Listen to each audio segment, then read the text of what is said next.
Čaute, tu je Viktor zo Slovak Bike Parks. Dnes si naladíme Fox Float X2 Factory, ktorý disponuje až 6 nastaveniami. Podobne však môžeme postupovať aj pri jednoduchších tlmičoch alebo tlmičoch iných značiek. Niektorí výrobcovia bicyklov majú na svojich stránkach odporúčanú kalkuláciu nastavení pruženia na vašu váhu a na váš konkrétny bike, čo nám výrazne môže uľahčiť prvotné nastavenie. My si to teraz všetko naladíme od kolena. Aby sme si nemýlili pojmy, tak stručne otvorené nastavenie symbolizuje mínus alebo zajac s rýchlym prejavom vidlice. Zatvorené nastavenie symbolizuje plus alebo korytnačka s pomalým prejavom vidlice. Pred prvým ladením si všetky nastavenia otvoríme, teda do mínusu, a môžeme použiť šikovný nástroj od Foxu. To obojstranný 6 a 3 mm imbusák. Vychádzame z predpokladu, že vidlica aj tlak v pneumatikách sú už správne nastavené. Potrebujeme ešte ságový indikátor. Ak ho nemáme na tlmiči, môžeme použiť sťahovaciu pásku. Nastavenie ságu zohľadňuje našu hmotnosť, vrátane výbavy, prilby, batohu a je úmerné tlaku vo vzduchovom tlmiči. Fox odporúča ság na úrovni 25 až 30% zo zdvihu tlmiča. To je vždy ten druhý údaj pri rozmere. Niektoré tlmiče majú ság priamo vyznačený na piesnici, takže sa nemusíte zaoberať týmto prepočtom. Naším cieľom je teda nájsť taký tlak, aby sme sa pri ságovom postoji dostali na požadovanú hodnotu 25%. Na ságový postoj nám dobre poslúži stena alebo strom, o ktorú sa oprieme. Párkrát sa pohojdáme, aby sme odstránili prvotné trenie. Sadneme si s nohami na pedáloch a zatlačíme ságový indikátor k tesneniu. Zosadneme bez toho, aby sme tlmič ďalej zatlačili.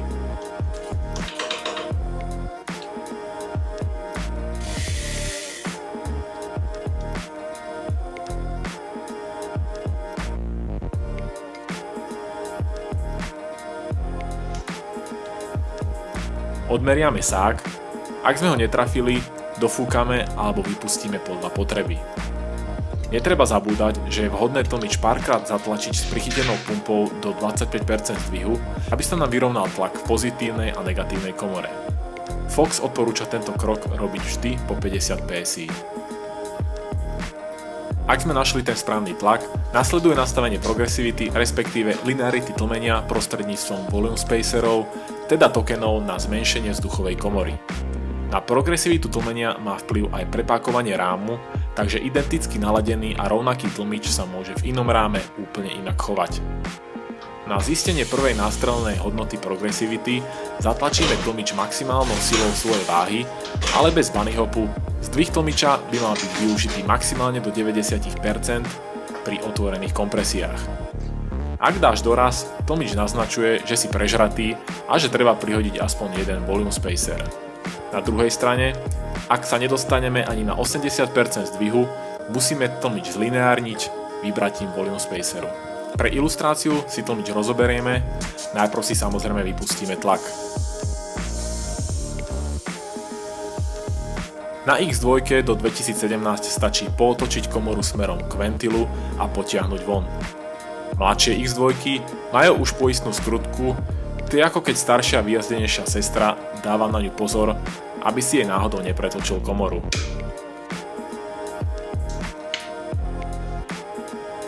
Maximálny počet spacerov určuje ročník a rozmer tlmiča. Plastový spacer stačí jednoducho rozlúpnuť pri demontáži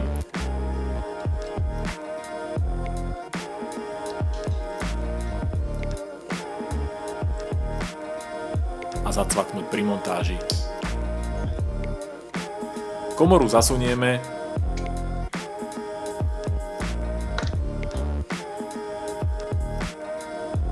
a pootočíme cca o 1 cm.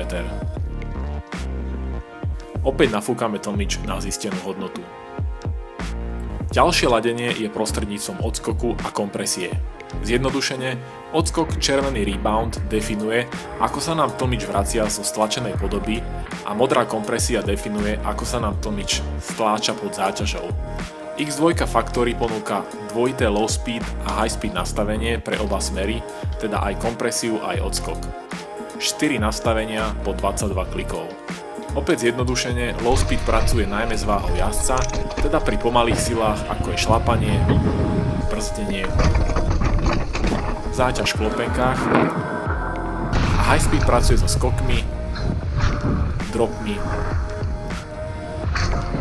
teda pri rýchlych silách vplývajúcich na tlmenie.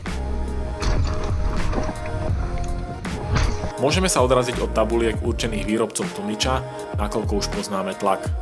Začíname pri zatvorených nastaveniach, takže oba reboundy si nastavíme do plusu. V tejto polohe je tlmič necitlivý ako Nikola na chlastačke a môžeme súbežne odpočítať kliknutia na low speed a high speed odskoku. Ak vôbec nemáme tabuľku, budeme hľadať taký rebound, aby nás tlmič jemne kopol, teda o cca 10% prestredil ságový indikátor. Odskok tlmiča by mal korešpondovať s odskokom vidlice, v praxi sa dáva o trošku pomalší odskok na tlmiči, aby sme nevyzerali ako nejaká koza mentolka. Pri modrej kompresii postupujeme rovnako. Obe nastavenia HSC a LSC si zatvoríme do plusu. Ak nejdeme podľa tabuliek, budeme kompresiu otvárať približne rovnakým počtom klikov napočítaných pri odskoku, respektíve do momentu, že vlastnou váhou dokážeme využiť cca 80% zdvihu. V takomto stave je tlmič papierovo nastavený na priemerného jazdca na vyváženej trati. Dodatočné ladenie je nutné robiť podľa typu trailu a štýlu jazdy. Napríklad pri freeridových tratiach s veľkými skokmi sa väčšinou zatvárajú high speed nastavenia a jazdí sa s maximálnym počtom tokenov a napríklad pri rozbitých zjazdových tratiach sa otvárajú low speed nastavenia, aby bola vidlica najcitlivejšia aj pri malých nerovnostiach. Ak máš otázku alebo poznáš nejaké dobré kalkulačky tlmenia, fúkni mi ich do komentu. Ak som ťa obohatil, potešíš ma určite lajkou a vidíme si.